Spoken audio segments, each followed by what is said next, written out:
blood doesn't lie, pride doesn't bend. And tonight, we're tearing open the most controversial, the most explosive, the most absolutely insane debate that's been tearing the wrestling world apart for decades. Men versus women. Not in the ring, because we all know that's not happening, but in legacy, in skill, in who truly carries this company on their backs. By the time this video ends, friendships will be tested, arguments will explode in the comments, and you'll see why this feud goes so much deeper than you ever imagined. This is the war nobody wants to admit is happening. This is the battle for supremacy that's been brewing backstage, in locker rooms, and across social media. Buckle up, because what I'm about to show you will change everything you thought you knew about WWE. But before we dive into this chaos, before we rip the curtain back and expose the truth, I need something from you. I need you to be part of this moment. Hit that subscribe button right now, because we're not just making videos here at SLAMZONE, we're building a movement. We're creating a family of fans who aren't afraid to speak the truth, who aren't afraid to have the hard conversations, who love this business with every fiber of their being. Smash that notification bell so you never miss when we drop these truth bombs.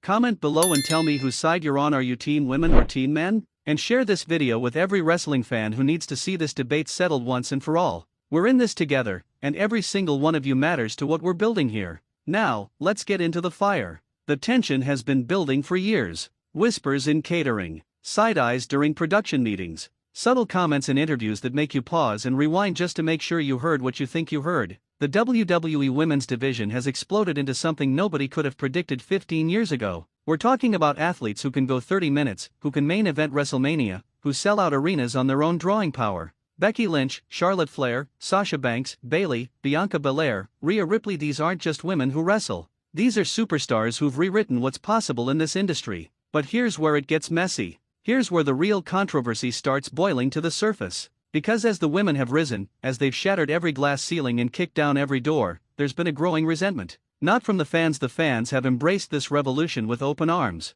The resentment comes from somewhere darker, somewhere more personal. It comes from some of the men who feel like their spotlight is being stolen, their opportunities are being taken, their rightful place at the top of the card is being threatened. You can feel the energy shift when both divisions are in the same building. Watch the backstage segments carefully. Pay attention to who's talking to who. Notice the body language when a women's match gets announced as the main event and the men's world title match gets bumped to the middle of the show. You can see it in their faces. Some hide it better than others, but it's there, that flicker of frustration, that moment of jaw-clenching anger that they think the cameras don't catch. But we see it. We always see it. The women have earned every single accolade through blood, sweat, and tears that would make most people quit. They've worked through injuries that should have ended careers. They've performed in front of crowds that didn't believe in them and proved those crowds wrong night after night. Remember when women's matches were considered bathroom breaks? Remember when 7 minutes was considered generous for a women's bout? Those days are dead and buried, and the women murdered them with their own 2 hands. Charlotte Flair, love her or hate her, and trust me, the division is split right down the middle, has more championship reigns than most male superstars will ever sniff in their entire careers.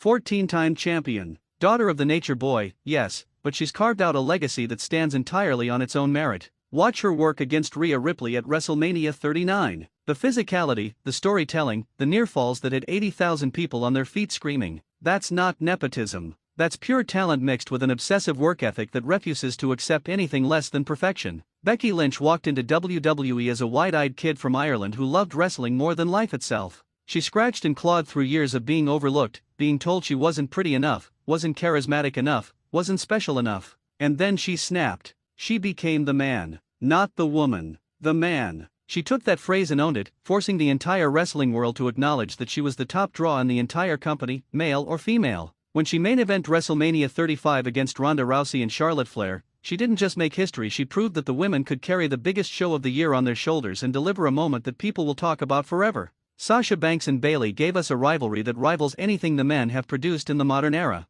Watch their matches from NXT. Watch their Iron Man match. Watch the emotion, the psychology, the way they built a story across years that had fans emotionally invested in every single chapter. When Sasha finally won the Raw Women's Championship after years of coming up short, grown adults cried. When Bayley turned heel and destroyed their friendship, it hurt because we believed in what they'd built together. That's not just good wrestling, that's art. But here's where the controversy explodes into something uglier. Here's where the celebrity feud really takes shape. Because as the women have risen, certain men have made it very clear they're not happy about it. Some do it subtly, little comments in podcasts about how things were better before, about how the product has changed, coded language that everyone understands but nobody wants to call out directly. Others are more brazen. Twitter fingers start flying. Interviews get tense. Suddenly there are sources leaking stories about backstage heat, about women getting special treatment, about how the men are being held back to prop up a division that doesn't draw. Now, real quick, because this is the perfect moment to make sure you're locked in with us, hit that like button if this video is speaking truth to you.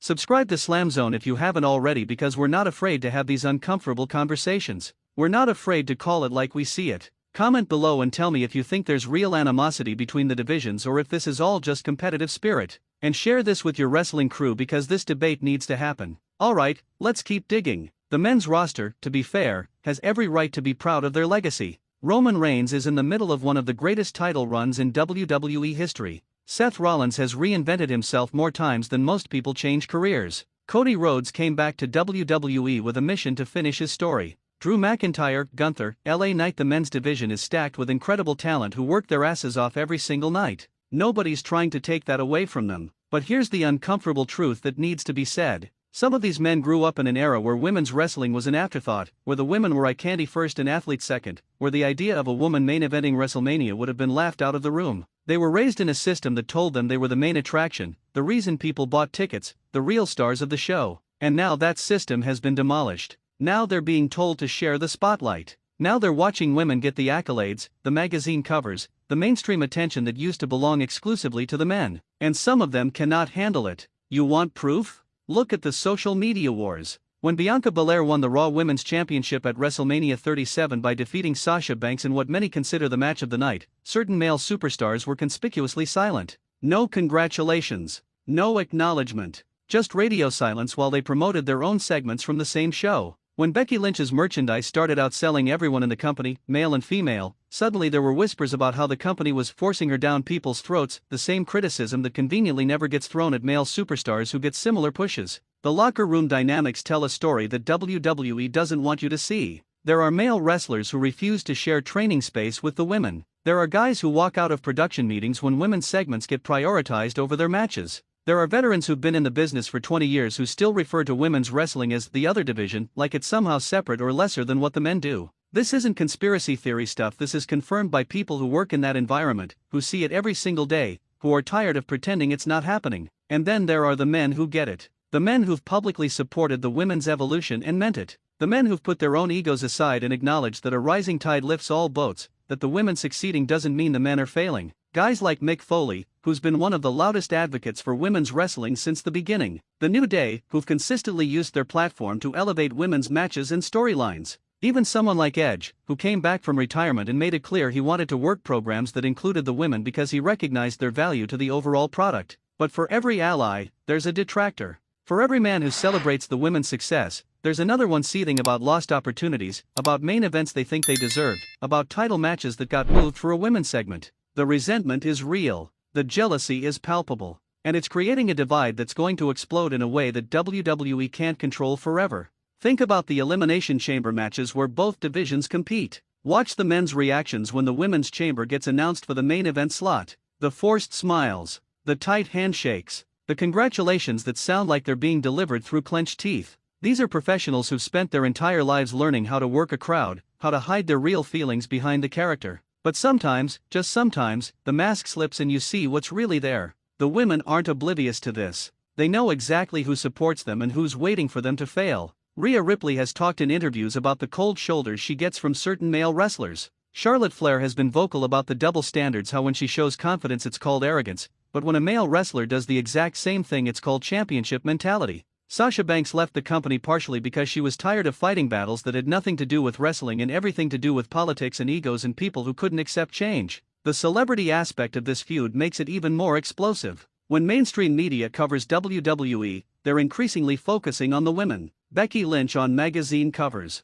Bianca Belair doing morning show interviews, Ronda Rousey bringing mainstream attention that transcends wrestling. The women are becoming the celebrities, the ones who break through to audiences that would never watch wrestling otherwise. And for male superstars who've been grinding for 15 years hoping for that mainstream breakthrough, watching it happen for the women instead is a bitter pill to swallow. Social media has become the battlefield where this feud plays out in real time. Subtweets that everyone knows are about someone specific but nobody will say directly. Instagram posts with carefully chosen words that seem innocent on the surface but carry layers of meaning if you know what to look for. Podcast appearances where wrestlers say things like, "I respect what the women are doing," in a tone that suggests they respect nothing of the sort. The digital age has made it impossible to hide the tension, even when both sides are trying to keep it professional. What makes this feud so fascinating is that it's not good versus evil. It's not heel versus face. It's complicated, messy, human conflict between people who all want the same thing: recognition, success, legacy. The men aren't villains for feeling threatened by change. The women aren't wrong for demanding the respect they've earned. It's a collision of eras, of philosophies, of deeply held beliefs about what wrestling should be and who should be at the center of it. The future of WWE depends on how this gets resolved. If the company can figure out how to elevate both divisions without creating resentment, if they can make everyone feel valued regardless of gender, then we're looking at a golden age of wrestling. But if this animosity continues to fester, if the backstage politics and petty jealousies take over, it's going to poison everything. You can't build a sustainable product when half your roster feels undervalued and the other half feels under attack. This is where legends are made, but it's also where legacies can be destroyed. The men and women of WWE are at a crossroads. They can either find a way to coexist and elevate each other, or they can tear each other apart in a war that nobody wins. The celebrity feuds, the social media battles, the whispered conversations in dark corridors, all of it is building towards something. What that something is, we don't know yet. But you can feel it coming. You can sense that the tension is reaching a breaking point. Before we close this out, one last time, I need you to take action. Subscribe to SLAMZONE and become part of the family that's not afraid to talk about the real issues in wrestling. Hit that notification bell so you're here for every video where we dig deeper than anyone else dares to go. Like this video if it made you think, if it challenged your perspective, if it fired you up. Comment below with your thoughts. Are the men justified in their frustration, or do they need to accept that the women have earned their place at the top? Share this with every wrestling fan you know, because these conversations matter. We're building something special here, and it only works if we're all in it together. The celebrity feud between WWE's women and men is real. It's raw. It's the story nobody wants to tell but everyone knows is happening. Both sides have valid points. Both sides have earned their place. But until they figure out how to exist in the same space without resentment poisoning everything, this war will continue to rage behind the scenes. This is SLAMZONE, where we don't shy away from the hard truths. Thank you for being here. Thank you for caring about wrestling enough to engage with these complex issues. Now go start some debates, defend your position, and we'll see you in the next one. What a moment this has been.